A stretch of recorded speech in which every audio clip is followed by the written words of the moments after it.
예수님의 이름으로 기도드립니다. 아멘. 할렐루야. 오늘 저녁 예배 오신 여러분들 주님의 이름으로 환영합니다.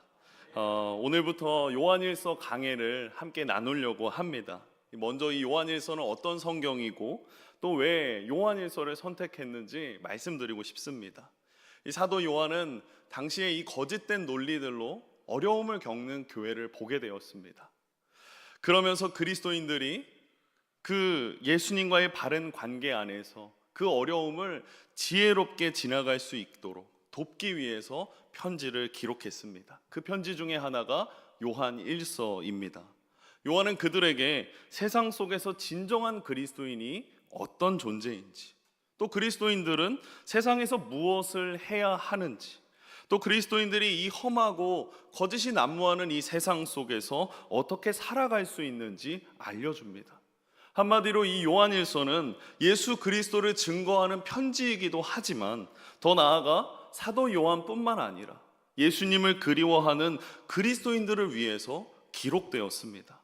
이전에는 예수님을 물리적으로 볼 수 있었고 예수님의 진리의 말씀을 직접 들을 수 있었고 예수님을 만날 수 있었습니다. 그러나 이제는 어떻습니까? 물리적으로 볼 수도 없고 들을 수도 없고 만질 수도 없기에 그 상황 속에서 우리가 어떻게 예수님과 지속적으로 사귐을 이어갈 수 있는지, 또 그러한 삶의 지속성이 그리스도인에게 얼마나 중요한 삶의 기초인지를 알려주고 있는 것입니다. 그러므로 죄와 거짓이 난무하는 이 세상에서 그리스도인들로서 믿음을 지키고 더 나아가 매일매일 승리하게 하시는 하나님의 은혜를 저와 여러분이 함께 경험하기를 진심으로 바랍니다.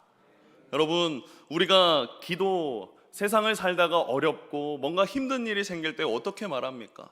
우리 기도해 봅시다. 우리 기도합시다. 그러지 않습니까? 물론 기도를 해야 어려움을 이겨낼 수 있는 것은 사실입니다. 그러나 기도와 함께 해야 되는 것이 있습니다. 만약 기도만 하고 있다면 나의 기도가 어디로 흘러가고 있는지, 또 기도가 흘러가고 있는 방향이 마치 맹목적으로 기도하는 것이 될 수도 있습니다. 그래서 기도만 하는 것이 아니라 기도를 하면서 또 우리가 해야 되는 것이 있는데 이 부분을 놓치는 경우가 많이 있습니다. 그때 우리가 기도 속에 반드시 해야 되는 것, 그것은 따라해 주시겠습니까? 하나님의 말씀이다. 그렇습니다. 우리가 기도 속에 반드시 함께 해야 되는 것은 하나님의 말씀인 줄 믿습니다. 그래서 오늘 우리 모두가 조금 더 말씀을 사모하고자 요한일서를 택했고 이 본문을 함께 나누고자 합니다. 이 요한일서를 통해서 우리는 하나님의 계획 중에 하나를 발견하게 됩니다. 특히 우리 그리스도인들을 향한 하나님의 계획 중에 하나를 보게 되죠. 사도 요한은 이것을 이렇게 말합니다. 우리가 예수님과 사귐을 갖는 것이다. 여러분, 그저 예수님을 믿는다라고 말하는 것과 예수님과 친밀히 사귀는 것에는 굉장한 차이가 있습니다. 이것을 알기 위해서 우리는 나 자신이 얼마나 예수님과 친밀히 사귀고 있는지 돌아볼 필요가 있습니다. 사도 요한이 이제 이 요한일서를 시작하면서 진심 어린 고백을 나누죠. 내가 예수님의 제자로서 예수님을 직접 만났고 예수님의 음성을 들었고 그리고 예수님을 직접 만져도 보았다라고 말합니다. 1절을 같이 함께 읽어볼까요? 시작. 태초부터 있는 생명의 말씀에 관하여는 우리가 들은 바요 눈으로 본 바요 자세히 보고 우리의 손으로 만진 바라. 정말 이 사도 요한은요 예수님을 굉장히 친밀하게 대했던 유별난 제자였습니다. 여러분, 우리가 가족만 생각해 보아도 가족들의 성격이 다 어떻습니까? 다 똑같나요? 다 다릅니다. 제자들이 모두 예수님을 사랑하였지만 예수님을 향한 그 사랑의 표현이 자기의 성격대로 각각 달랐다라는 거죠. 그 중에 이 사도 요한은 어떻습니까? 조금 더 다정했습니다. 요한복음 13장 23절에 보니까 이렇게 말합니다. 예수님의 제자 중 하나 곧 그가 사랑하시는 자가 예수님의 품에 의지하여 누웠는지라. 그러니 이 본문 1절에서처럼 사도 요한은 예수님에 대해 들었고 눈으로 보았고 손으로 만졌다라고 이야기하는 것입니다. 그런데 이러한 사도 요한도 예수님께서 승천하시고는 예수님을 직접 볼 수 없었습니다. 예수님을 직접 보고 만나고 함께 동거동락했던 제자라 할지라도, 예수님을 그리워하는 마음은 누구에게도 뒤처지지 않을지라도, 예수님께서 승천하신 이후에는 예수님을 직접 만나지 못하는 것은 사도 요한도 똑같은 처지였다라는 거죠. 이러한 상황에서 여전히 주님과 친밀한 사귐을 동행했던, 친밀한 사귐의 관계 속에 있었던 사도 요한은 이제 다른 사람들에게도 그 방법에 대해 알려주고 있는 것입니다. 1절에서 사도 요한의 의도는 예수님과의 관계를 자랑하기 위해서 기록한 것이 아닙니다.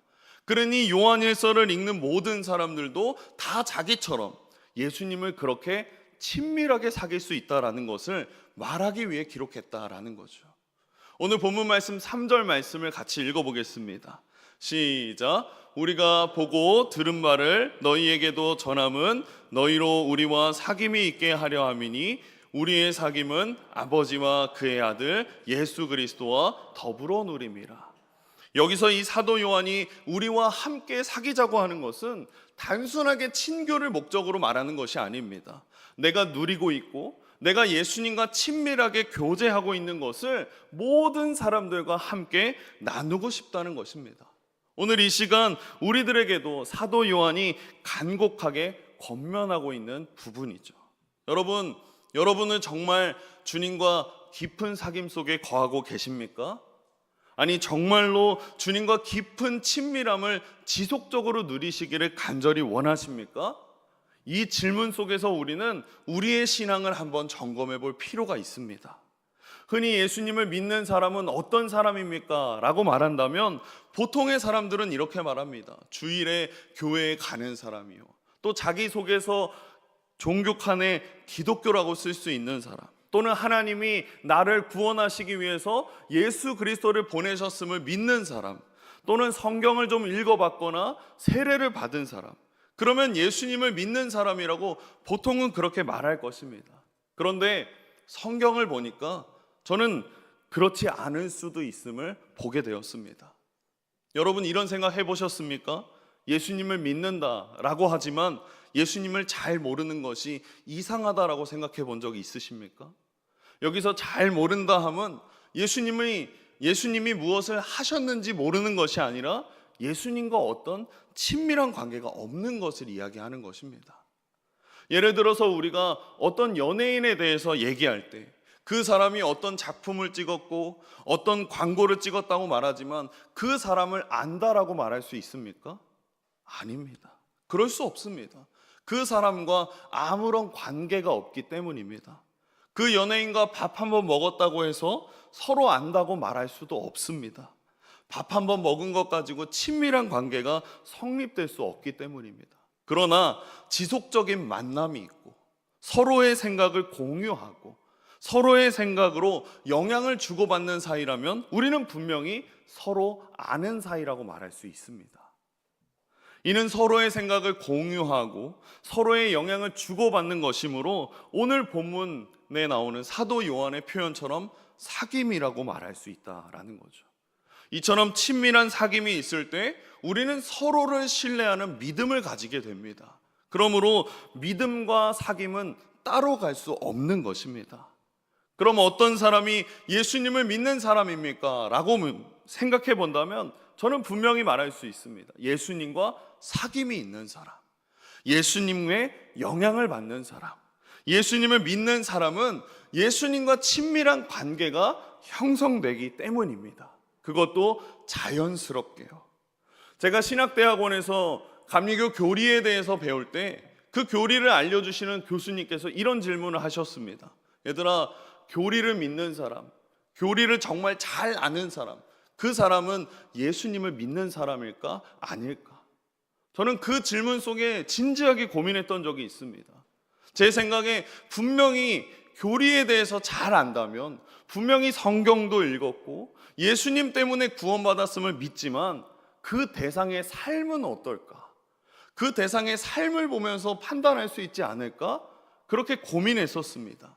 그리고 그 고민 속에 있을 때 요한계시록 2장의 에베소 교회를 보게 되었습니다. 요한계시록 2장에 보면 에베소 교회가 나옵니다. 여기서 이 에베소 교회는 교리를 철저히 지켜오던 철벽 같은 교회였습니다.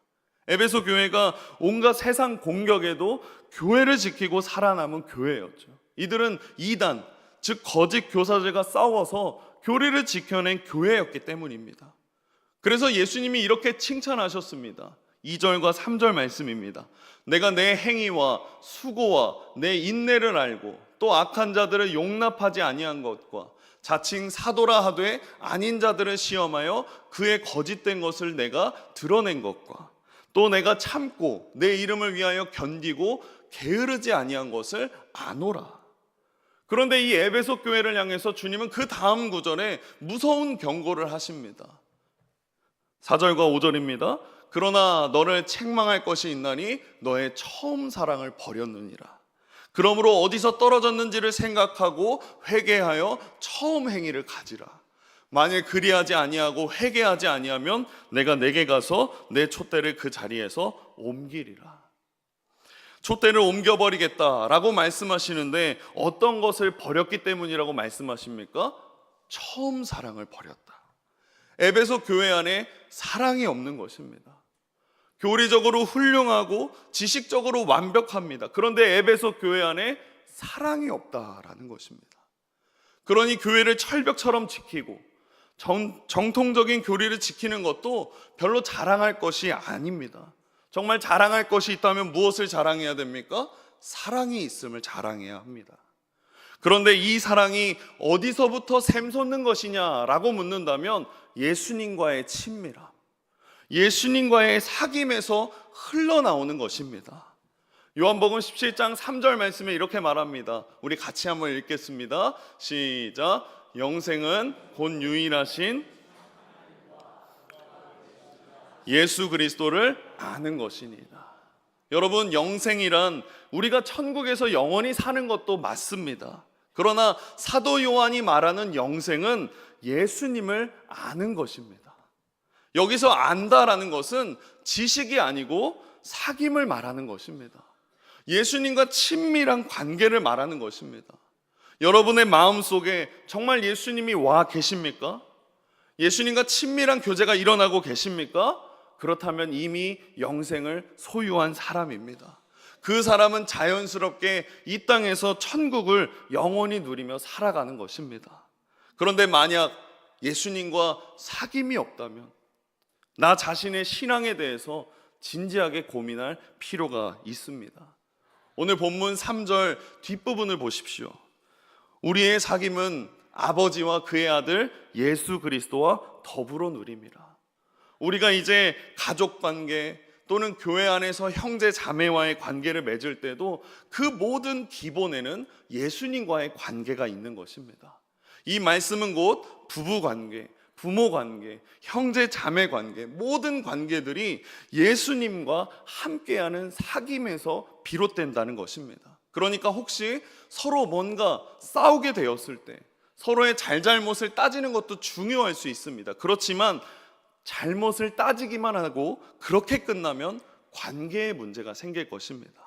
서로 용서하고 허물을 덮어주고 사랑의 끝 마무리를 하는 것이 어쩌면 더 중요할 것입니다. 그것은 예수님과 함께하는 관계이기 때문에 예수님의 방법으로 관계를 이어가는 것입니다. 그래서 관계에 문제가 생길 때 우리는 반드시 나와 예수님과의 관계를 점검해야 될 줄 믿습니다. 교회 안에서도 마찬가지고요, 다른 형제, 자매들끼리의 관계 속에서도 똑같습니다. 그렇다면 어떻게 주님이 우리와의 사귐, 우리와 다른 사람과의 관계 속에 임하실까? 이 부분에서 우리는 반드시 기억해야 되는 것이 있습니다. 우리 본문 1장 1절 말씀 다시 한번 같이 읽겠습니다. 시작.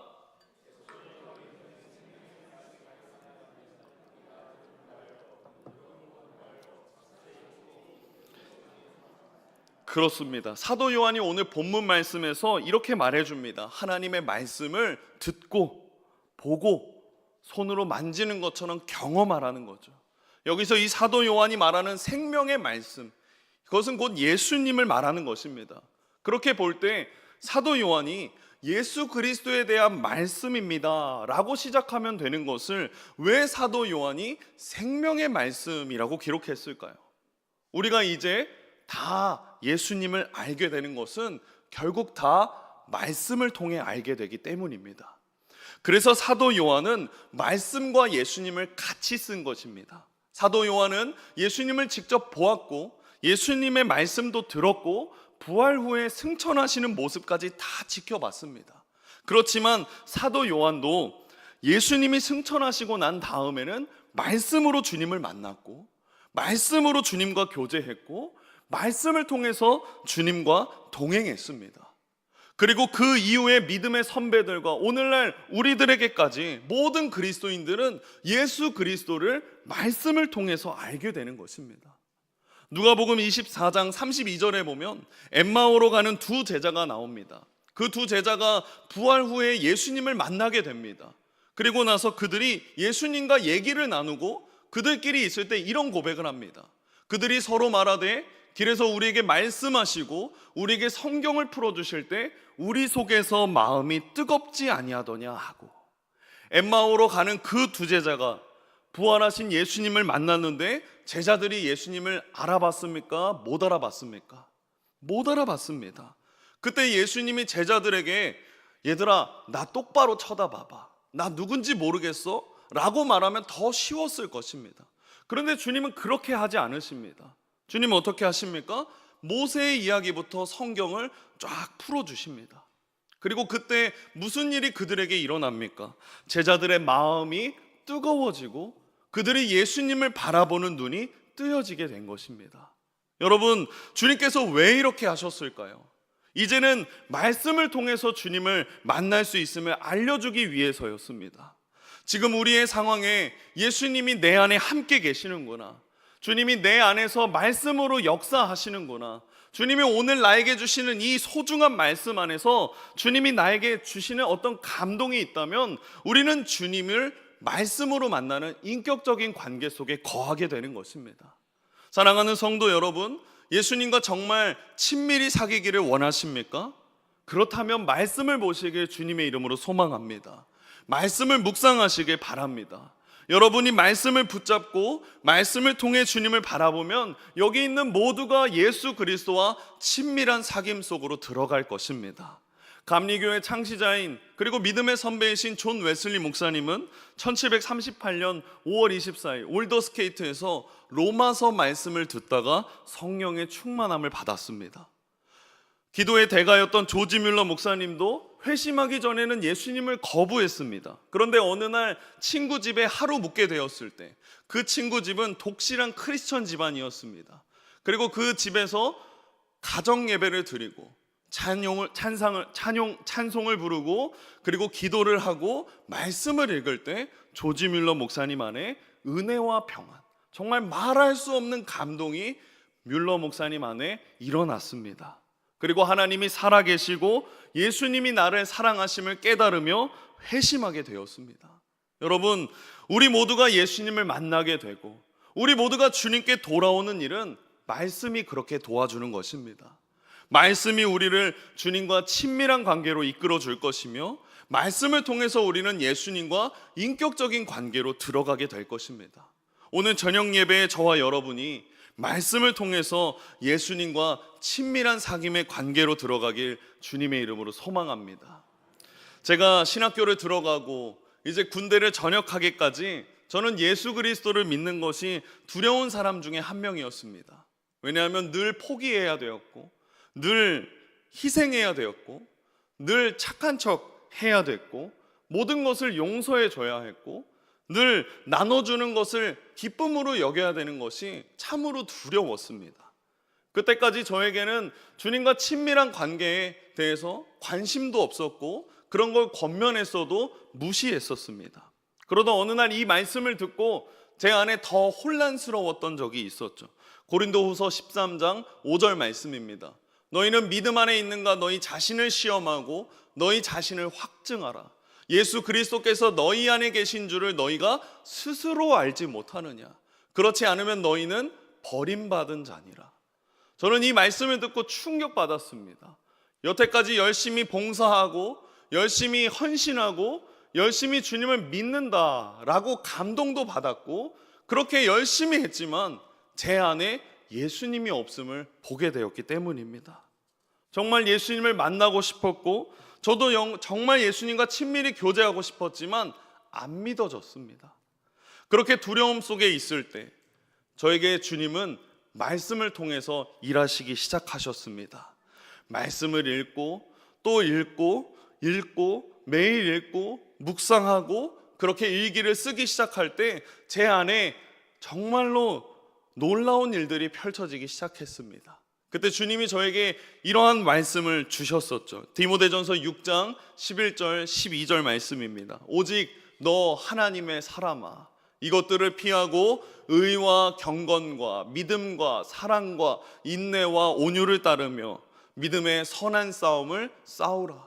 영생을 취하라. 이를 위하여 내가 부르심을 받았고 많은 증인 앞에서 선한 증언을 하였도다.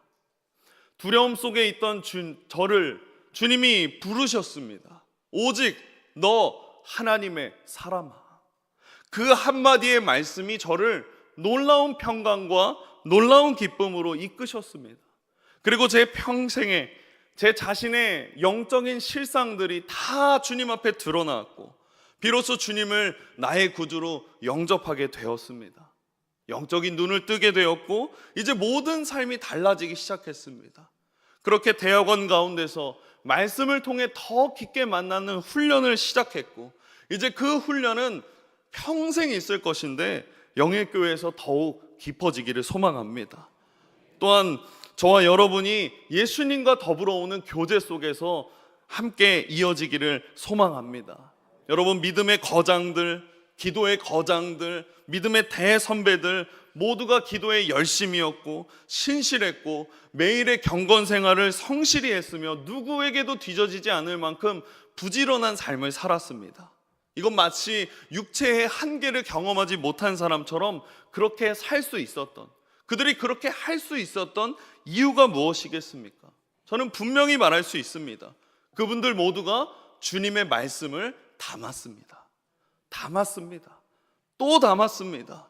주님과 친밀한 사귐을 놓치지 않기 위해서 말씀으로 멈추지 않았습니다.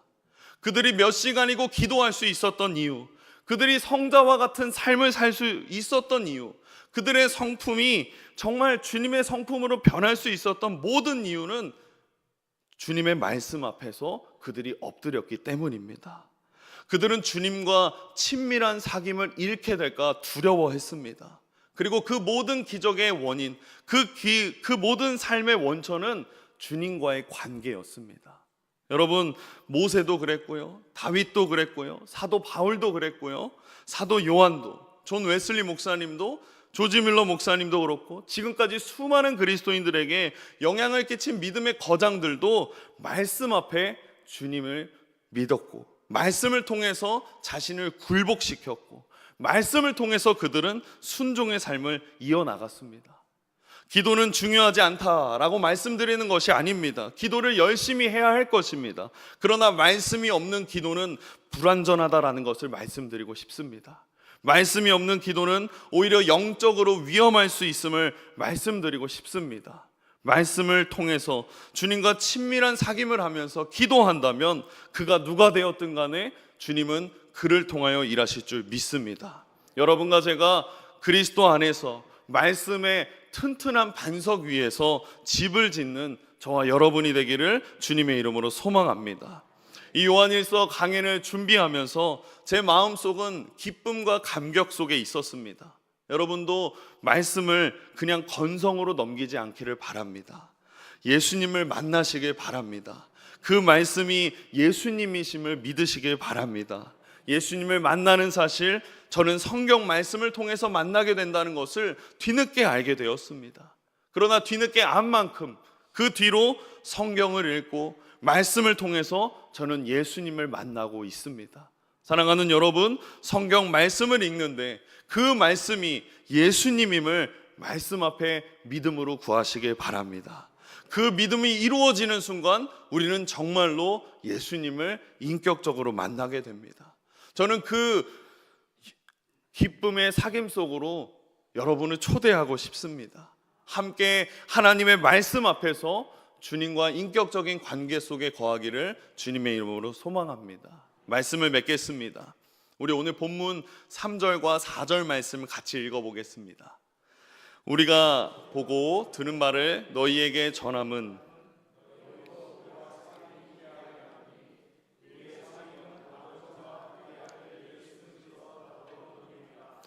우리가 이것을 쓰면 우리의 기쁨이 충만하게 하려 함이라. 충만한 기쁨은 하나님과 예수님의 사귐에서 생겨나는 것입니다. 이 기쁨은 하나님의 자녀가 되었다라는 분명한 확신에서 비롯되는 것입니다. 올바른 사귐은 곧 마음과 생각의 연합, 공통된 관심사와 기쁨, 의지와 목적의 일치, 즉 인격적인 관계를 말하는 것입니다. 예수님은 하나님과의 사귐을 완벽하게 보여주셨습니다. 하나님의 뜻을 행하는 것을 기뻐하셨고 하나님의 계명을 지키셨고 항상 하나님을 기쁘시게 하시는 일을 매 순간 행하셨습니다. 우리 앞에 제시된 삶의 기준은 높을 수 있습니다. 하지만 우리는 열심히 주님의 방법을 따라가야 합니다. 주님이 미워하시는 것은 거부하시고 주님이 기뻐하시는 것을 선택하시는 것, 그것이 사귐의 첫 단계입니다. 그 첫 단계를 주저하지 않기를 바랍니다. 늘 주님의 생각을 담기 위해서 기도하고 말씀을 가까이 하시길 바랍니다. 거룩한 본성을 닮아 주님을 드러내시기를 바랍니다. 느헤미야 8장 10절에 이렇게 말합니다. 여호와로 인하여 기뻐하는 것이 너희의 힘이니라. 이 힘은 유혹을 물리치고 그리스도인의 삶을 살아가며 세상에 겪는 슬픔과 실망을 견딜 수 있게 해주는 힘이 되는 것입니다. 하나님의 영광을 위해 살고 말씀을 주야로 묵상하고 하나님과 기쁨의 교제를 나누고 주님과 가까이 동행하면 동행할수록 주님과의 사귐 안에서 드러나는 증거는 우리 안의 삶에 자연스럽게 드러날 것입니다. 말씀 속에 있는 생명이 내 안에 있음을 믿으시기를 소망합니다. 그리고 지켜나가시기를 주님의 이름으로 소망합니다. 기도하겠습니다. 사랑의 주님, 오늘도 말씀 앞에 서게 해주심에 감사합니다. 우리에게 말씀하여 주신 것들, 말씀의 의미들을 되새기게 해주심에 감사합니다. 어느 곳에 있든 또 어디로 보내시든 맡겨주신 자리에서 허락하신 곳에서 주님의 사랑을 전하는 자가 되게 해 주시옵소서. 주님과 친밀한 동행이 일어나게 하시고 오늘 하루도 최선을 다해 사랑을 실천하여 내 주변의 이웃들 주님이 맡겨주신 청지기의 삶을 올바르게 살 수 있도록 도와주시옵소서. 거룩하신 우리 주 예수 그리스도의 이름으로 기도드렸습니다. 아멘.